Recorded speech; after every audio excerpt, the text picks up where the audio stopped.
দেশের ছাত্র জনতা, কৃষক, শ্রমিক, শিক্ষক, কবি, সাহিত্যিক, সাংবাদিক, চিকিৎসক, প্রকৌশলী,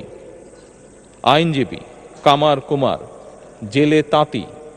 গাড়ি চালক, ব্যবসায়ী এবং সরকারি বেসরকারি চাকরিজীবী, গৃহিণী, সারা দেশে গণতান্ত্রিক রাজনৈতিক দলের নেতা কর্মী সমর্থক তথা সর্বস্তরের সকল শ্রেণী পেশার মানুষ যাদেরকে গুম, খুন, হত্যা, নির্যাতন, নিপীড়ন, মিথ্যা হামলা মামলা কিংবা জীবন্ত মানুষের কবরস্থান তুল্য বর্বর বন্দিশালা, আয়নাঘর কোনো কিছু দিয়েই যাদের গণতান্ত্রিক আকাঙ্ক্ষাকে রুখে দেওয়া যায়নি,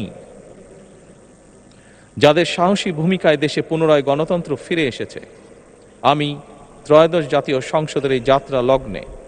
দেশের স্বাধীনতা প্রিয় গণতান্ত্রিক আমি বীর ছাত্র জনতাকে জানাই অভিনন্দন।